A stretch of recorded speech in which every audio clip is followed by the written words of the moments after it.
Bienvenidos una vez más, mis mateólogos. Hoy en este día seguimos con nuestro estudio en Santiago y hoy entramos en un capítulo muy fuerte, Santiago capítulo 3. Acá Santiago va directo a dos temas muy importantes. Primero, el poder de la lengua, lo que decimos. Y después, la diferencia entre la sabiduría de Dios y la sabiduría del mundo. Y si somos honestos, este capítulo nos va a tocar a todos. Así que si sos adicto al mate o a la cristomicina, quédate. Yo soy Matías y estás entre mates y versículos. Vámonos.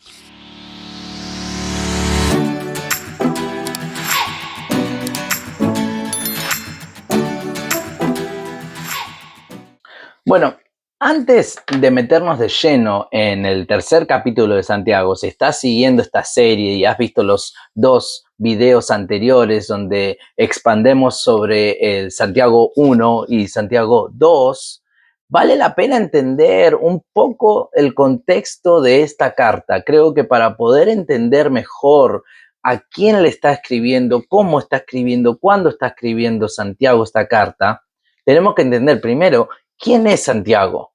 Este Santiago no es el apóstol Santiago, hijo de Zebedeo. Tengamos esto bien en claro.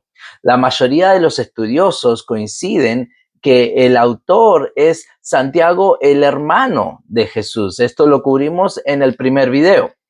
Jesús tuvo varios hermanos y uno de ellos fue Santiago. Al principio de los evangelios parece que ni siquiera creía en Jesús, y esto es lo más loco que podemos ver y apreciar de que él termina siendo uno de los líderes de las iglesias después de la crucifixión. Pero en Juan 7:5 dice, ni aun sus hermanos creían en él. Pero después de la resurrección algo cambia radicalmente. Y podemos ver en Primera de Corintios, capítulo 15, versículo 7, que Pablo menciona que Jesús resucitado se apareció a Santiago y a partir de ahí es que Santiago se convierte en uno de los líderes más importantes de la iglesia primitiva. En realidad, en el capítulo 15 del libro de Hechos, vemos que Santiago era prácticamente el líder de la iglesia de Jerusalén. Pero ¿dónde estaba Santiago cuando escribió esta carta? ¿Estaba en una oficina así como esta, tal vez? No lo creo. Santiago estaba en Jerusalén, en realidad, liderando la iglesia madre del cristianismo de aquel entonces. Estamos hablando alrededor del año 45 al año 50 después de Cristo. Probablemente una de las cartas más tempranas del Nuevo Testamento. Y la iglesia estaba creciendo rápidamente, pero tenía también problemas, estaba enfrentando problemas, estaba enfrentando persecución, pobreza, conflictos internos, creyentes judíos tratando de entender cómo vivir la fe cristiana, la fe en Cristo. Entonces, en el capítulo 1, Santiago les dice en la carta, en su salutación inicial, les dice las 12 tribus que están en la dispersión. Eso se refiere a judíos creyentes de aquel entonces, creyentes en Jesús, que estaban esparcidos fuera de Israel, después de persecuciones, especialmente la que ocurrió después de la muerte de Esteban, que lo podemos leer en el capítulo 8 de Hechos. Muchos cristianos judíos se dispersaron por el mundo romano. Se fueron a lugares como Siria, a Asia Menor, a Grecia, a diferentes ciudades del Imperio Romano. Entonces, Santiago está escribiendo una carta circular, algo así como un pastoral letter, una carta pastoral que iba pasando de iglesia en iglesia, pero no era una carta solo para una congregación específica, no era una carta a una sola iglesia como lo fue la carta a Corintio o a Éfeso, sino era más bien una carta para muchas comunidades cristianas judías que estaban dispersas. Entonces, en el mundo antiguo no existía el correo como hoy, no existían los mismos medios de comunicación que hoy. Entonces, normalmente estas cartas se enviaban por mensajeros cristianos, viajeros o líderes cristianos que se movían entre las mismas iglesias. Probablemente un creyente viajero o un líder de la iglesia llevó copias de las cartas a diferentes comunidades y las iglesias las leían en voz alta cuando se reunían. O sea, lo que estamos leyendo hoy, lo que vamos a leer hoy, probablemente se escuchaba en una reunión de iglesia hace casi 2000 años. Qué locura, ¿verdad? Qué tremenda que es la palabra. Algo interesante del libro de Santiago es el estilo de cómo es escrita esta carta. Es una carta muy práctica. No es tan teológica como Romanos o Efesios. Es más bien how to live a Christian life. Cómo vivir una vida cristiana. Santiago habla mucho de las palabras, las obras, la sabiduría, el carácter, la vida diaria del creyente. Por eso muchos comparan el libro de Santiago como el proverbio del Nuevo Testamento. Es una fe muy práctica, una fe que no se queda en teoría, sino que se ve en cómo vivimos. Bueno, sin más preámbulo, vámonos a leer el capítulo 3 de Santiago. Te pido que me sigas en tu Biblia o si simplemente estás escuchando, bueno, escucha y presta atención. Después de que terminemos de leer este capítulo, vamos a ir desglosando versículo por versículo para poder entender realmente lo que Santiago nos está enseñando a través de esta carta. Hermanos míos, no os hagáis maestros muchos de vosotros, sabiendo que recibiremos mayor condenación, porque todos ofendemos muchas veces. Si alguno no ofende en palabra, este es varón perfecto, capaz también de refrenar todo el cuerpo. He aquí nosotros ponemos freno en la boca de los caballos para que nos obedezcan y dirigimos así todo su cuerpo. Mirad también las naves, aunque tan grandes y llevadas de impetuosos vientos, son gobernadas con un muy pequeño timón por donde el que las gobierna quiere. Así también la lengua es un miembro pequeño, pero se jacta de grandes cosas. He aquí cuán grande bosque enciende un pequeño fuego. Y la lengua es un fuego, un mundo de maldad. La lengua está puesta entre nuestros miembros y contamina todo el cuerpo e inflama la rueda de la creación, y ella misma es inflamada por el infierno, porque toda naturaleza de bestias y de aves y de serpientes y de seres del mar se doma y ha sido domada por la naturaleza humana. Pero ningún hombre puede domar la lengua, que es un mal que no puede ser frenado, lleno de veneno mortal. Con ella bendecimos al Dios y Padre, y con ella maldecimos a los hombres, que están hechos a la semejanza de Dios. De una misma boca proceden bendición y maldición. Hermanos míos, esto no debe ser así. ¿Acaso alguna fuente hecha por una misma abertura agua dulce y amarga? Hermanos míos, ¿puede acaso la higuera producir aceitunas o la vid higos? Así también ninguna fuente puede dar agua salada y dulce. ¿Quién es sabio y entendido entre vosotros? Muestre por la buena conducta sus obras en sabia mansedumbre. Pero si tenéis celos amargos y contención en vuestro corazón, no os jactéis, ni mintáis contra la verdad, porque esta sabiduría no es la que desciende de lo alto, sino terrenal, animal, diabólica. Porque donde hay celos y contención, allí hay perturbación y toda obra perversa. Pero la sabiduría que es de lo alto es primeramente pura, después pacífica, amable, benigna, llena de misericordia y de buenos frutos, sin incertidumbre ni hipocresía. Y el fruto de justicia se siembra en paz para aquellos que hacen la paz. Bueno, Santiago empieza diciendo: hermanos míos, no os hagáis maestros muchos de vosotros, sabiendo que recibiremos mayor condenación. O sea, Santiago arranca con una advertencia bastante seria. En la iglesia primitiva había mucha gente que quería ser maestro. Ser maestro significaba influencia, respeto, autoridad espiritual, algo que se sigue viendo en los círculos evangélicos hasta el día de hoy. Pero Santiago dice: ojo con eso,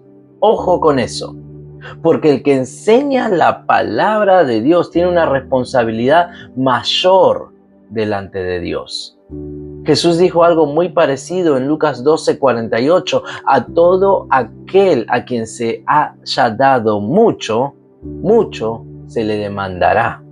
Y acá no está hablando de bienes materiales, sino que está hablando de responsabilidades en lo que es espiritual. En otras palabras, more responsibility, more accountability. El comentarista Heiberg dice que la palabra mayor implica que Dios evalúa con diferentes niveles de responsabilidad. O sea, no es lo mismo escuchar la palabra que enseñarla. Por eso, enseñar la Biblia nunca debería tomarse livianamente.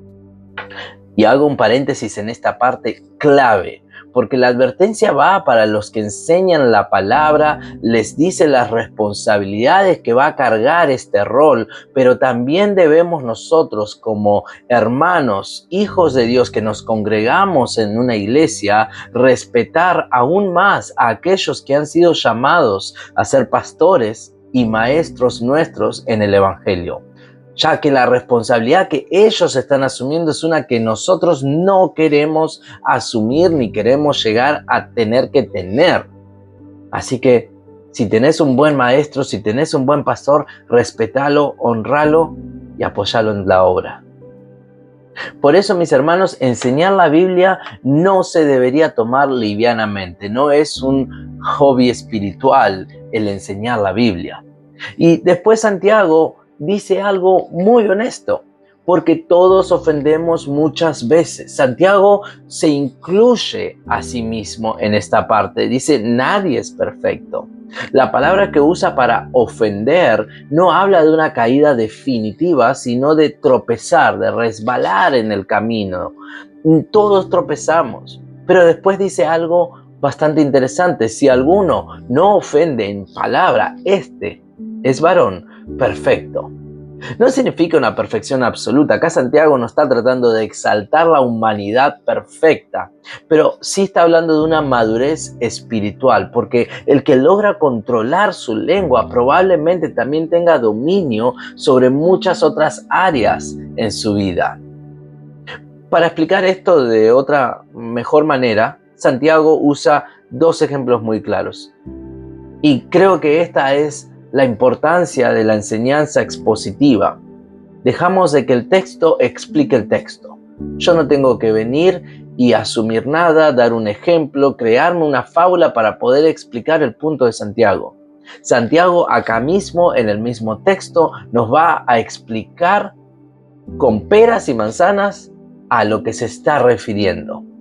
Primero habla del freno del caballo. Un caballo es un animal fuerte, poderoso, pero con un pequeño freno en la boca se puede dirigir todo su tremendo cuerpo. Y después habla del timón de un barco enorme, pero lo dirige una pieza muy pequeña. Y Santiago dice: la lengua funciona igual. Es un miembro pequeño, pero tiene un poder enorme. Puede dirigir el rumbo de una vida. Después Santiago usa otra imagen aún más fuerte, por si todavía no entendiste su punto. Dice: cuán grande bosque enciende un pequeño fuego. Todos sabemos lo que pasa durante un incendio. Empieza pequeño, pero termina destruyendo y arrasando con todo. Mansiones de millones de dólares arrasadas el año pasado, si mal no recuerdo, acá cerca de mi ciudad. millones de dólares. Estas mansiones, autos de alta gama, arrasados por un incendio. Y Santiago dice que la lengua es exactamente como ese fuego. Una palabra puede causar daño que dura años. A veces escuchamos esa frase, no sé si la han escuchado, es más famosa en inglés: los palos y las piedras pueden romper mis huesos, pero las palabras no me pueden herir. No es verdad. Las palabras pueden marcar a una persona por toda su vida, para bien o para mal. Y Proverbios lo dice muy claro. En el libro de Proverbios 18:21 dice: la muerte y la vida están en el poder de la lengua. Después Santiago dice algo sorprendente, va cambiando el rumbo, ¿no?, de la conversación y va expandiendo más en realidad. Dice que el ser humano ha logrado domar animales salvajes, menciona bestias, aves, serpientes, criaturas de mar, pero después dice: ningún hombre puede domar la lengua. O sea, la lengua es más difícil de controlar que un animal salvaje, que una bestia salvaje. Está llena, dice Santiago, de veneno mortal. Hay una ilustración famosa que utiliza John Wesley y él cuenta que una mujer le dijo una vez: yo creo que mi talento es decir todo lo que pienso.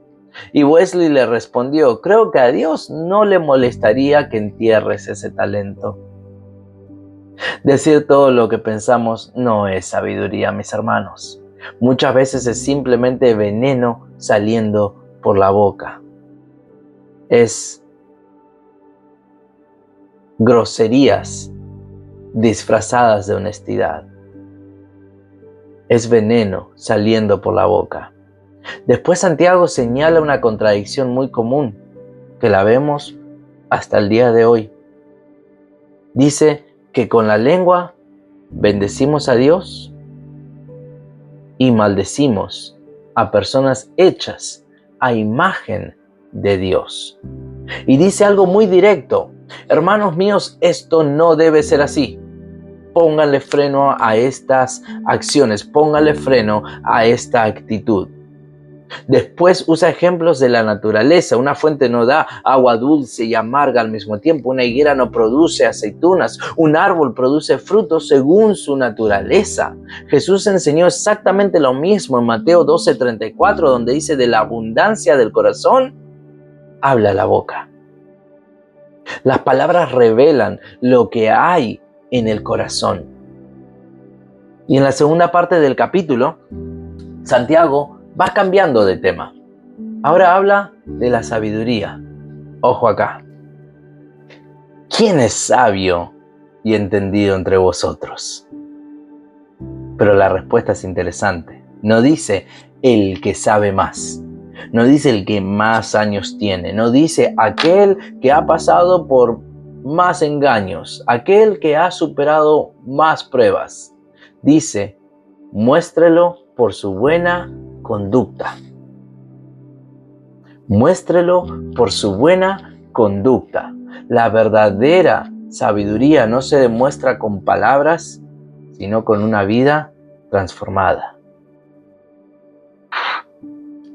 Después, Santiago describe una sabiduría que no viene de Dios. Una sabiduría marcada por celos, rivalidad, ambición personal. Y dice algo muy fuerte: esa sabiduría es terrenal, animal y diabólica. Cuando esa sabiduría domina, el resultado es confusión, desorden y toda clase de mal. Es una sabiduría humanista, lo que a mí me parece. ¿No has escuchado o no ha salido de tu propia boca, estando en la iglesia, decir: sí, yo sé que la Biblia dice tal y tal cosa, pero a mí no me parece que sea tan malo esto? A mí no me parece que eso debería suceder. Sabiduría de humanos. basado únicamente en nuestra corta comprensión de los misterios de nuestro Señor. Finalmente, Santiago describe la sabiduría que viene de lo alto. Dice que es pura, que es pacífica, que es amable, misericordiosa, llena de buenos frutos, sincera. En otras palabras, la sabiduría de Dios produce paz y justicia. Y termina diciendo, el fruto de justicia se siembra en paz para aquellos que hacen la paz. Entonces, mis hermanos, Santiago 3 nos deja dos desafíos grandes. Hoy no te dejo con una pregunta, sino que te dejo con los dos desafíos a los cuales nos estimula Santiago. Primero, cuidar nuestras palabras, porque la lengua tiene poder para construir o destruir. Y segundo, buscar la sabiduría que viene de Dios, porque no toda sabiduría es sabiduría verdadera. La sabiduría verdadera que viene de Dios se reconoce por su fruto: humildad, paz y justicia. Que esto sea lo que buscamos constantemente.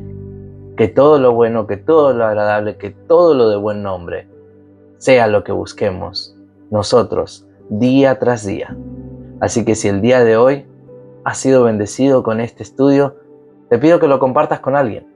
Tal vez sea exactamente la palabra que estaban buscando, que estaban esperando oír. Mi nombre es Matías y estuviste en otro episodio de Entre Mates y Versículos. Hasta la próxima.